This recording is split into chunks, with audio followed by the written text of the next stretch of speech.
we have called for the dismissal of Honorable Sylvia Masebo for 3 reasons. Number 1, she was embroiled in that first scandal of $100 million. What's up? My name is Ken Dumbo, the MC with the sauce. Don't forget to subscribe to JQ. I think the momentous events of the week requires that we talk about these issues, we talk about corruption, we talk about matters that have affected our country. Share with your colleagues, with your friends.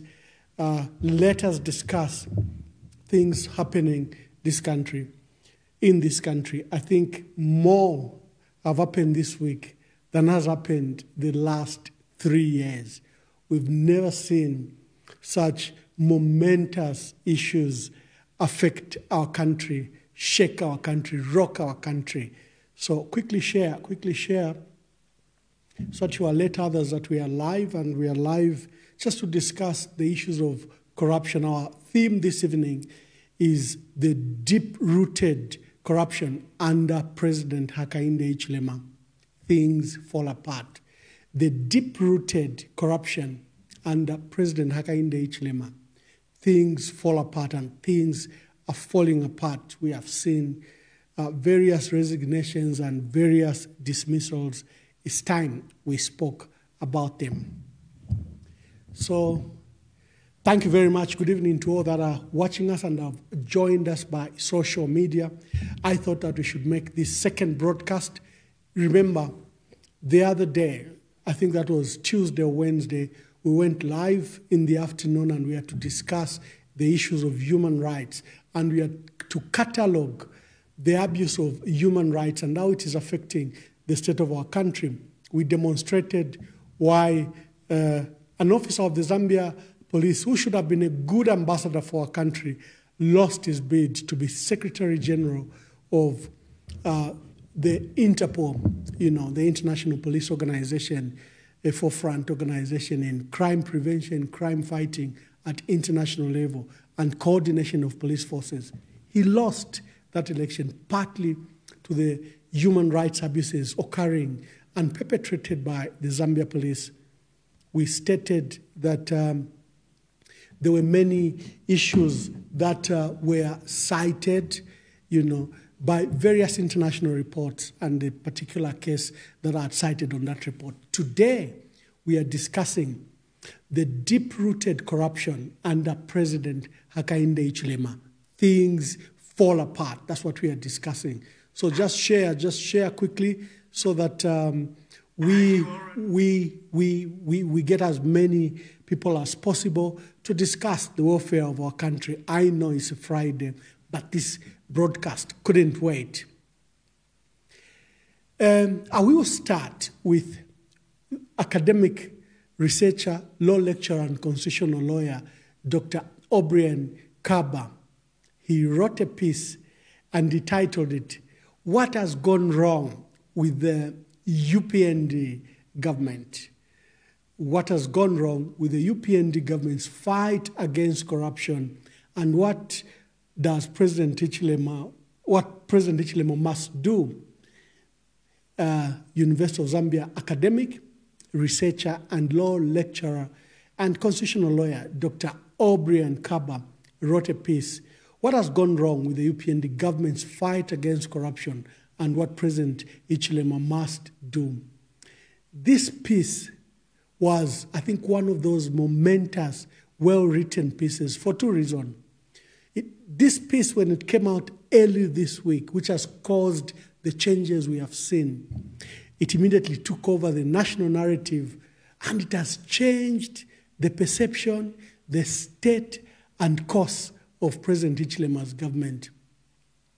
What followed after this piece was written was, number 1, the resignation of the Anti-Corruption Commission Director General, Tom Shamakamba. This is an officer who was appointed by the president, who is ratified by National Parliament, is one of the new officers that was recently employed. He's not been there for long. Then the president followed with the eventual dissolution of the Anti-Corruption Commission, Board of Commissioners, which is led by Musa Mwenye. I find the dissolution of the board as very, very sad. First of all, Dr. Kaba is a member of the Board of Commissioners. Musa Mwenye, I think, has done a distinguished work and job. He's been urging the president to lead the fight against corruption by declaring his assets. He says, we know you declared to the Electoral Commission of Zambia, but make the assets public. We know your members of parliament declared their assets. Make these public. And he made this very often, made these comments very often. He was joined by the US ambassador and the British High Commissioner, Nicholas Woolley, on this matter. The president has not budged. The president has not declared his assets to our people. The declaration he made to ECZ remain under lock and key. Our dear brother Sean Tembo attempted very hard, took the matter to the Constitutional Court to compel the ECZ to make President Hakainde Hichilema's assets, liabilities, and interests that he has in various businesses, locally and internationally, to be made public. The president didn't. ECZ refused. The Constitutional Court said no. The court says he declares to ECZ and he fulfilled the mandate. It's not up to ECZ to make it public. The ECZ, the Constitutional Court, we have now an embarrassing Constitutional Court. It resolves nothing. It just meanders and walks out of problems without resolving the problems. Sometimes you wonder why we have a Constitutional Court that can't resolve any of the conflicts that are brought before it. So the Musa Mwenye-led board appear to have been a good board because, first of all, Dr. Kaba was a member and is the one that blew this whistle that has brought these momentous changes. We have the Whistleblowers Act, I think the Witness Protection Act of 2010. It protects the whistleblowers. So I wonder if the president was made aware of this act that should protect literally what the ACC board member did. And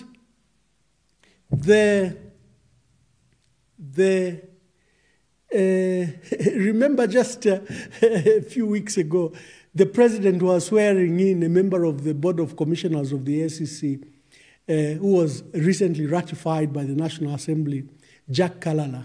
That was just 2 weeks ago. So what has changed between 2 weeks ago? You appoint a member and attach it to the Board of Commissioners of the ACC, which you dissolve 2 weeks later. This shows how momentous Dr. Kaba's letter was. We've now witnessed the transfer of the Energy Minister, Peter Kapala, who has been embroiled in corruption issues and corruption procurement. I say this with certainty because I did a letter to the Anti-Corruption Commission against the minister. I felt that the minister was overbearing on his procurement authority. He was signing letters of award and letters of cancellation. A minister can never do that. The handbook, cabinet handbook, is very clear. The Public Procurement Act of 2020, and even as amended in 2024, doesn't allow the minister to participate in procurement processes. But Honorable Kapala, you have seen the various letters you're signing, awarding, cancelling. It's not his area. That's a role of the Procurement Authority under the Permanent Secretary in conjunction with the Zambia Public Procurement Authority. So I wrote a letter that Mr. Kapala had abused his office, and I said, he should be prosecuted. The ACC should investigate and prosecute him. But of course, I didn't.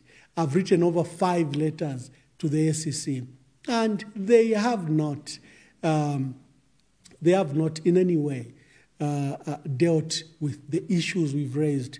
Other members of the community, stakeholders, wrote to the Chief Justice, Dr. Mumba Malila, and urged him to ensure that he constituted a tribunal to prosecute Honorable Peter Kapala. So It is good that the president has moved him. We need to commend him, but it's far short of what we expect. Number one, we expected the prosecution and dropping all these ministers. And then remember what the crisis is. The crisis is what Dr. Kaba wrote. Why was his letter so profound? Why was Dr. O'Brien Kaba's letter so profound? It was profound for 3 reasons. Number one, he's a member of he was until yesterday, a member of the Anti-Corruption Commission Board of Commissioners appointed by the President, ratified by Parliament, and as a board member of ACC. So for a board member to do the public disclosures he did, when we talk about them, the things that we talk about corruption, or Fred Membe, the PF Nakachinda, or any other member, Honorable Hari Kalaba and others, when we blow the whistle that there's corruption, Madam Edith Nawakwi has been very strong on this. What do we get? Well, people thought we were just bitter. We are members of the opposition.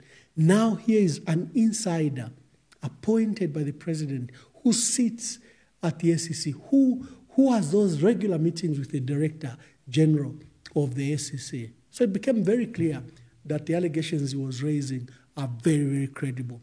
He raised, number one, that state chambers are in the forefront of looting the treasury and cutting deals. Who or what are these state chambers?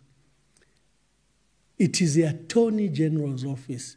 You've seen the list of literally scandalous awards that have been given, in many cases for nolo cases. That's already illegal. You cannot award for a matter that is just a nole. But we've seen awards as high as 32 million kwacha. We've seen awards as high as 12 million kwacha. We've seen awards as high as, 700,000, 500,000 kwacha. And there's a flurry of more applications pending for these state awards. It appears that the award of Treasury account at Ministry of Justice is literally being looted. And Dr. Kaba was very clear that the state chambers are the ones that are in the forefront of looting the treasury. Who are the other members of the state chambers? The Director of Public Prosecutions.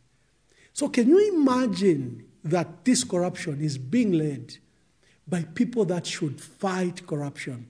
The Director of Public Prosecutions, the Attorney General, who is the legal counselor to cabinet and to government.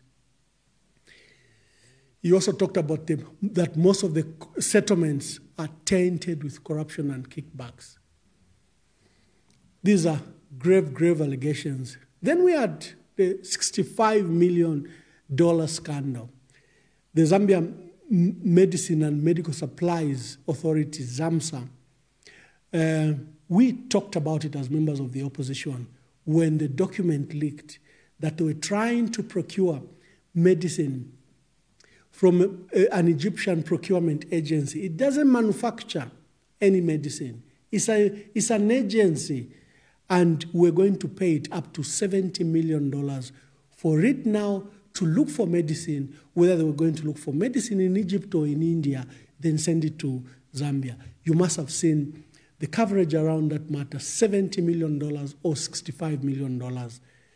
We heard from ZAMSA today that what eventually was signed was around $24 million. But with this government, you can't be sure until we see those signed contracts, because the tender document we saw was $65 million. We didn't see a tender of $24 million. No one has seen that tender of $24 million, but it's scaled down to $24 million. Finally, you saw the visits to Egypt led by Ministry of Health officials and State House officials. You saw the agreement signed by ZAMRA and ZAMSA. And as is corruption is, the Egyptians began to send the trucks, the consignment. The consignment worth of these medicines were stuck in Beira from November 2023 up to around January, February. And government was alerted, your goods are here, they are in Beira, pay your transporter, let them take. And you know how perishable medicine is. You know how sensitive medicine is. You can't just leave it packed in containers in Beira, near the sea, in deep rain season. But that's what we did. The trucks finally began to flow by January. And by April, nearly all the trucks were here. IV fluids. I don't know why we are buying IV fluids from Egypt when they are manufactured here. I don't know why we are buying syringes from Egypt when syringes are manufactured here. But as usual, the minister at Ministry of Health has raised the war with local suppliers and local manufacturers. She doesn't want to do anything with these entities in Zambia. She's made it very public. She accuses them of fighting her. She is very relentless in fighting the local people. And she has not given them an opportunity to supply to government. So she went to India and she went to Egypt. The biggest scandal in all this is that you've had medicines up to over 61 containers marooned and parked just right here in Makeni. The transporter has been asking for his money. The transporter says your goods have arrived and they are in an open yard in Makeni. We understand these are sensitive things like medicine. There is wind, there is dust, there is heat, there is cold, there is rain. Please collect your goods. No, it appears the minister was not aware who was in the forefront of pushing this agenda. It appears State House, who had traveled to Egypt with the minister, was not aware that the goods were here since November from Beira. The colleagues at Zamra, I feel bad for Victor Nyasulu because he was only appointed way after this scandal was consummated.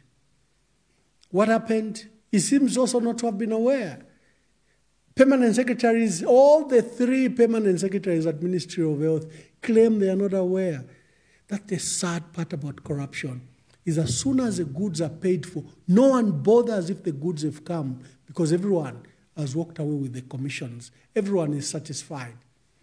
And the painful part for many Zambians is that during this period, is that for the last 3 years, we have had persistent drug shortages. No medicines in hospitals, no medical supplies, no laboratory reagents. I'm a X-ray, I'm a CT scan, nothing really works, nothing really works. The Cancer Diseases Hospital is literally closed. You heard they said they'll be taking patients to Tanzania and to India. Nothing works under this ministry the last 3 years. All we hear are excuses and excuses. You remember the picture of the president when the opposition kept on talking about lack of medicine. Every radio station you opened, people were crying about lack of medicines at hospitals. The PS, the minister, everyone was assuring us that the medicines are in hospitals. Hospitals were just making noise. They were not. The president even went to work at Ministry of Health for an entire afternoon, if you remember. But we had medicines marooned in Makeni. We have no IV fluids. People can't get the IV fluids, but the IV fluids were stuck and marooned in Makeni. And now they want to blame who? Now they're looking for a folk guy, and it looks like Zamsa and this Director General is a folk guy who they will penalize. Now, we have called for the dismissal of Honorable Sylvia Masebo for 3 reasons.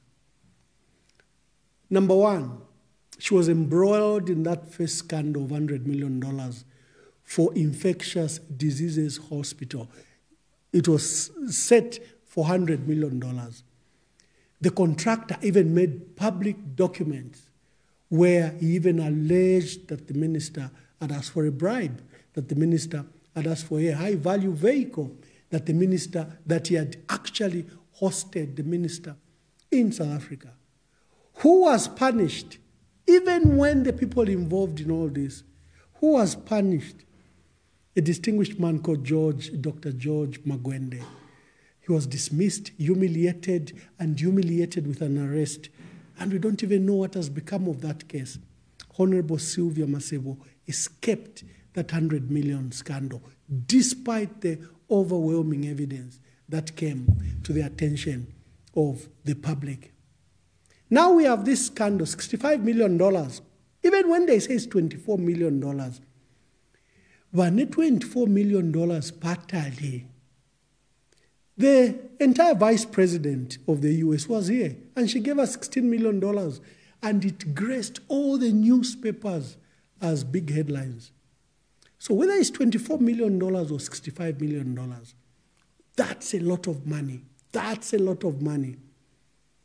Who will pay for this? Victor Nyasulu? I hold the minister responsible for this sector. She can't be passing on the buck. 3 permanent secretaries, distinguished like Professor Lakson Kasonga, was fired, removed. Dr. George Magwende, dismissed, humiliated, arrested, and paraded as a thief. 3 permanent secretaries in one ministry. Yet we know where the problem is. Here, the president has made changes, and everyone is laughing at the changes the president has made. Because ubulema buli ku Ministry of Health, mwaya ikata ku energy. Okay, ku energy kwa ubulema. But what are you doing at the Ministry of Energy? That is the talk of the town today are the 61 trucks marooned in Makeni, where the ministry has even spent more money, 9 million kwacha, in what we call demurrage charges. Demurrage charges are the charges you accrue per day when you park your car. Whatever parking pama car park ngamwarishwa ngawaisha moto kwa ushukashika nshinga wa parking sha 20 kwacha, 25 kwacha. It's the same thing with trucks. You park them in a yard per day, you accumulate demurrage charges. The simple things required that they pay the transporter, that they clear the goods with ZRA. And in this case, these goods should be duty-free. All you need is just signing papers. The authorities to give the papers that these are goods destined for, Zambia Medicine and Medical Supplies Authority, ZAMSA. The documents were never done. 7 months. Now we should get the story and be excited that now the ministry has moved in, it has sent ZNS trucks, and we are offloading. Who will even take that medicine? Uyomuti, nani akanua uyomuti? I dare ask, is that medicine safe? Stranded and stuck in Beira for 3 months, then stuck in Makeni for the last 7 months. Yadikala palukungu, pakasuba. Is that medicine safe? Because medicines have prescribed manner in which they are stored. This is one of the biggest scandals we've had. In the last few weeks, we all have been discussing the Financial Intelligence Center.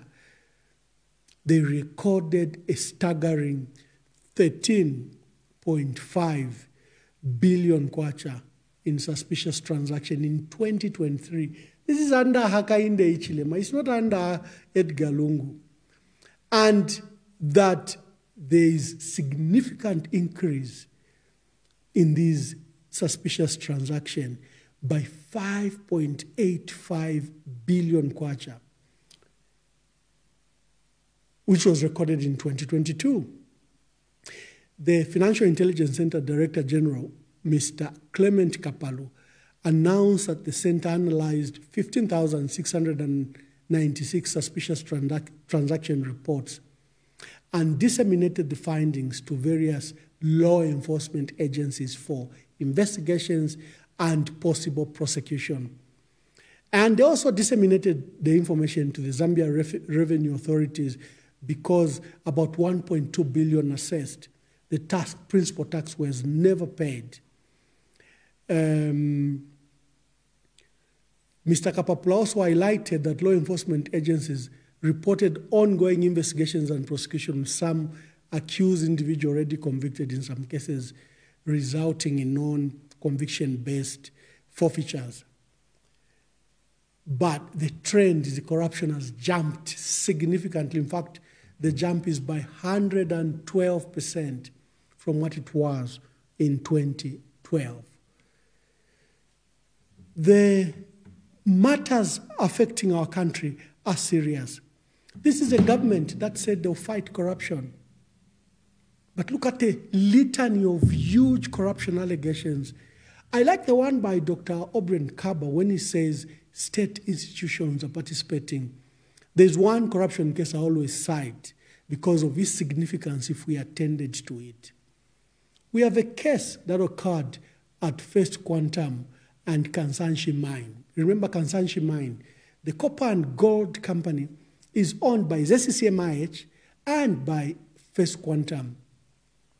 An audit report done 2014-2015 revealed that First Quantum, who are the major shareholders, because SCMIH is a 20% shareholder, had illegally externalized up to $2.5 billion. Not kwacha, $2.5 billion. Remember, we are at the International Monetary Fund for almost 3 years, begging for $1.3 billion. First Quantum externalized $2.5 billion, according to the audit, illegally, away from their partner, the shareholders, SCMIH. The board was so annoyed that they instigated and instituted both criminal and civil investigations, civil legal processes. Number one was to recover the $2.5 billion. So they began an arbitration process in London. Two, they had to prosecute the directors because it was established that they were getting $2.5 billion from Kansanshi copper and gold mine and repatriating it to Panama, where they were developing that Cobre mine, you know, the one that they are in fighting with the people of Panama. Here they get our money and they develop one of the largest copper mine in Panama. So the action was criminal. So ZCMI began a process to prosecute the directors of First Quantum. Yes, they are a valued partner. They are among the biggest taxpayers. But there is a question of $2.5 billion stolen. Well, our friends came into power. The angels came into power. They said, no, we'll not be mining in court. We don't mine in court. There'll be no progress. Abandon this process. The director of public prosecution, who should not be directed by anyone, was directed to drop the cases against the directors of First Quantum. The process to recover the $2.5 billion, Paditalala. We just hear the ministers and the president rushing to First Quantum and their $1.3 billion project that they are developing on the nickel mining. Now, that alone is even a scandal because the bulk of the money is coming from tax refunds from Zambia Revenue Authority. These are matters that require that we discuss. The huge scandals at Ministry of Health, Ministry of Agriculture, Ministry of Energy, we want to equalize our career. The FIC report says, in many cases, all government is doing is direct bidding. Direct bidding is you just go to one supplier. You don't subject it to tender processes. $200 million of fertilizer contracts in many cases in the last 3 years. Just procured. They will advertise. Bidders will submit. They will just at the last minute cancel it and give it through direct bidding to, the selected suppliers. It's been cited. The current intelligence, IEU intelligence report has also cited this. Let me see if I can quickly read it, because these are respected. The Economic Intelligence Unit, EIU, sometimes, the Economic Intelligence Unit has stated that the corruption under President Hakainde Hichilema's government is a major public concern for you and me.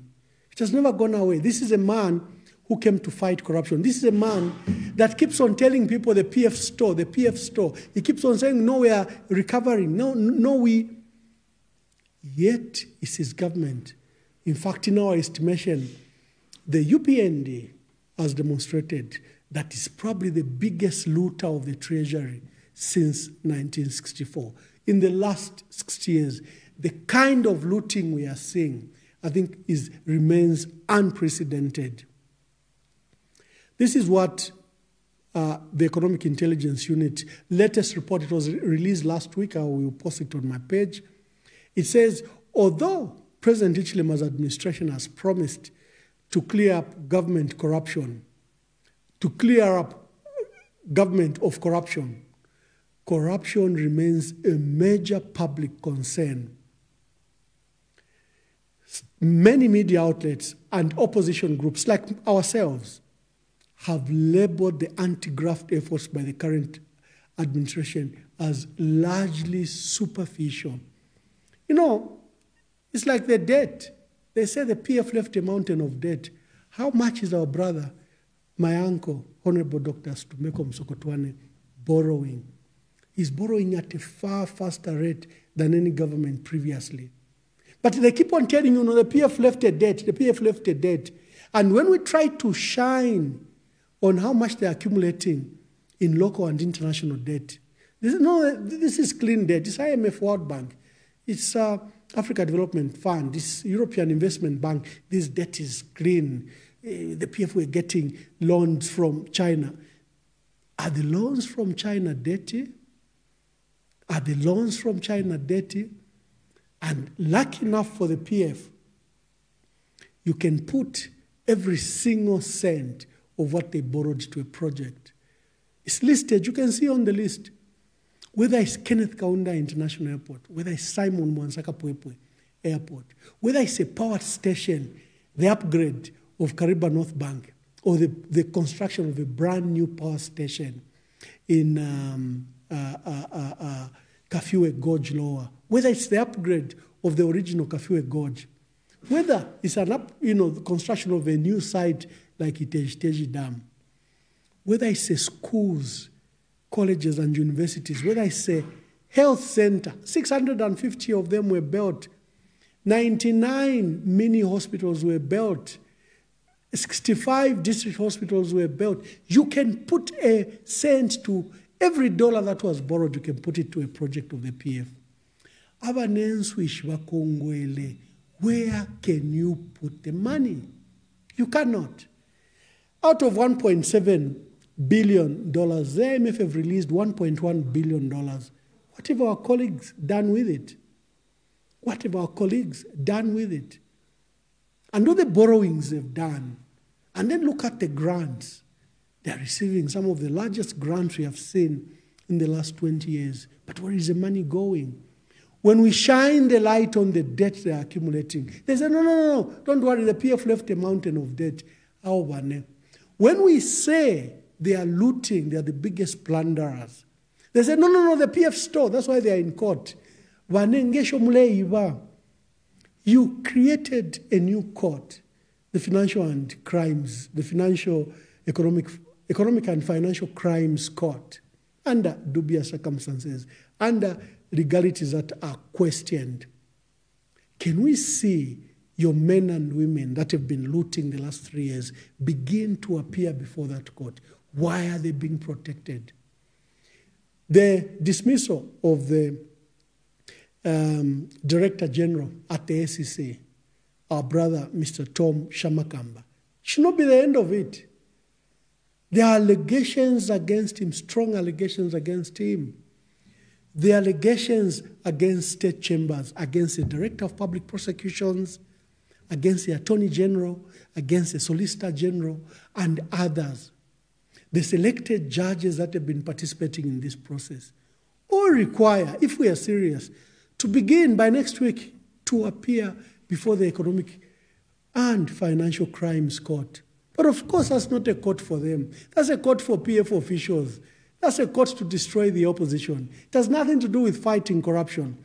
Because if that court had anything to do with fighting corruption, all these people that are named, whether it's Ministry of Health scandals, Ministry of Agriculture scandal, the $2.5 billion scandal at Kansanshi, if all these scandals that we are hearing everywhere, we'll have seen these officials listed and lined up at the Economic and Financial Crimes Court. But that court is for the PF and former PF officials. It has nothing to do with the fight against corruption. It has nothing to do with the rule of law. It has nothing to do with restoring the fight against corruption in this country.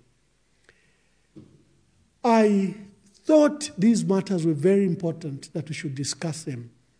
Mwebantu Wakwalesa, this country needs prayers, needs your alertness. They say evil prevails, not because of evil people. Evil prevails because the good people like you, seated comfortably in your home, keep quiet about it. Evil prevails because the good people like you keep mum about what you see, what you hear, and what you witness.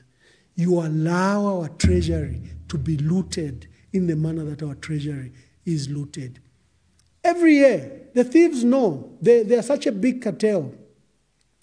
Every year, the Minister of Finance presents that budget. The bulk of it, $8-10 billion, the bulk of that debt is going to procurement, and they target that $8 to $10 billion every year. So while you are waiting for development, the looters and cartels are looking at how can we get that. They even bring supplementary by mid-year to complement the thieving they've done in the year. And you, the good men of our country, keep quiet. You, the good people of our country, choose to be immersed in debate that doesn't build this country. Is PF, is UPND, is Bemba, is Tonga. Those things will not build this country until we fight the scourge of corruption. It cannot be corruption just under the PF. What about this extensive looting that is taking place of our treasury? What about it? Why won't the president fire Sylvia Masebo, who's been listed? I'm not malicious against her. I'm not. But with the overwhelming public evidence, why won't the president act? Why won't he? Why just fire junior officers? Why just junior officers? Mwaichwa State House wamutamvia, Zambia, ZAMSA Director General. Where are the kingpins who received the loot? Where are they? Why isn't the president acting on the looters? And so we want action. But Mwebantu Wakwalesa, if you're waiting for the president to act, you are mistaken. Many people have said he should dissolve his cabinet. Others are calling for his resignation. The hope is not in the president because he's too close to the matters that are occurring and happening. The president is more well-informed than any of us. No matter how good Emmanuel Mwamba is at information, I probably only have a quarter or just a tenth of information that is available to the president. So the president is aware of what's happening in our country. He's aware of the looting that is taking place. And then there's big ones, big ones like the one I've talked about at Kansanshi, the issuance of these incentives to the mining sector. Those are unfair. All international reports are citing that as a problem because those decisions are probably driven by corruption. The Lusaka Ndola Geo Carriageway, why is NAPSA funding a process that's private? This is supposed to be a PPP. Why are public funds? There are many pension funds. If that road is that profitable, why don't the private pension funds fund it? Why are you targeting NAPSA and Workers' Compensation Fund Control Board? Why are you targeting public finance? The Mamba Collieries is a private entity, 65% owned by a company from Singapore. Why are we giving it $300 million from NAPSA? If it's that lucrative, allow Mamba Collieries. I know we own about 35% ZCCMIH, but that's at dividend level. They might not even declare profit. And ZCCMIH, you know it is just like they've been doing to the mines the last 20 years. Every time the mines make money, they just declare losses, and ZCCM can't get its dividends. This could be happening at Mamba Collieries. This is a company from India, in Singapore. This is owned by a foreign company. Why is NAPSA being made to fund $200-300 million?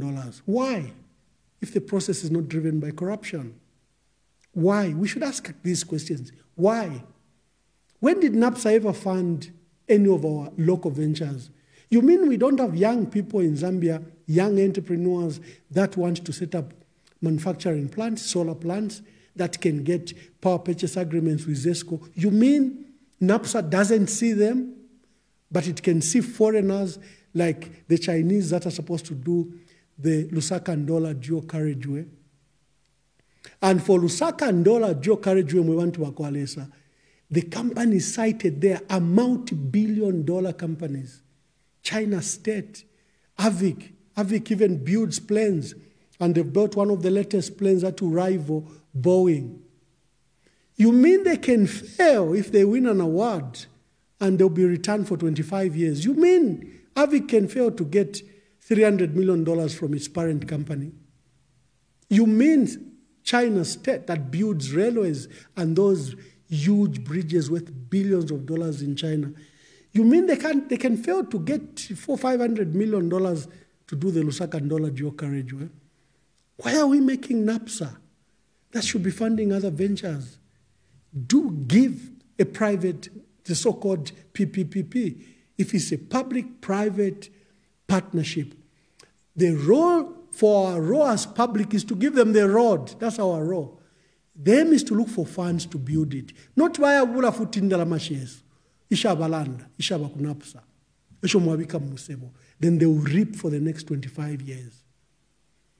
But another extent of corruption happening is highly technical. They are using the law. They are using institutions such as the Attorney General's chambers, the Director of Public Prosecutions, judges and courts of laws. This is serious. This is another level of corruption we've never seen. And you remain quiet. Like they say, evil prevails because good people keep quiet. With those few remarks, I would like to say thank you for listening to us. Thank you for joining us. And we hope that the discussion we are sparking is for the benefit of our country. And today was Black Friday. You need to protest every Friday. There's so many things going wrong in our country. We have disease outbreaks, cholera, typhoid, anthrax, syphilis. Now we even have this, some of you could even be down with it. It's one of the terrible ones. SARS. It's similar to COVID, but it's SARS. It's here. That's what we are all suffering from. Terrible, terrible things. Why has our health sector fallen so much that we can have disease outbreaks such as anthrax? Amalwele ya nama nomba yali mubantu. Syphilis amalwele ya kale. Amalwele ya kale otwala bako. Of the 70s is back. Solwezi and Lusaka are epicenters, and the Ministry of Health will not speak about them. Cholera is back, ravaging Eastern Province. In Salaid Muchalo, 6.8 million people do not have food. 6.8 million, mostly of our rural farmers, especially those affected by the drought. Because now we're supposed to buy maize from Tanzania with $250 million.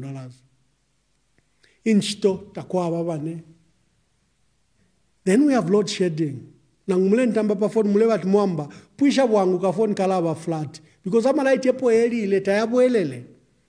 Abanese, they keep on exporting power to Botswana, to South Africa, and to Namibia while you don't have power. We have the worst crisis. Let us suspend power exports. No? They keep on exporting. Our barber shops are affected. Our welders are terribly affected. Our saloons are terribly, our small-scale manufacturers, our fions, whatever they make, they are all terribly affected. We are suffering from one of the worst load shedding we've witnessed in the last 60 years. Then the cost of living crisis. The JCTR have told us the numbers. They've jumped to over 10,000 kwacha. None afford 10,000 kwacha to feed a family of 5. Where will you get it from? So how do our people survive? They are all in cyclical debt. Negative in many cases. The state of our country is serious. Plunder, literally looting the treasury. So God bless Zambia. God bless you. Until next time, we will speak to you. Thank you. Shalom, shalom. And pray for our country. Keep on praying for our country. Don't forget to subscribe to my YouTube channel, J Cool, and turn on the notification bell, cause I'm gonna see you in the next video.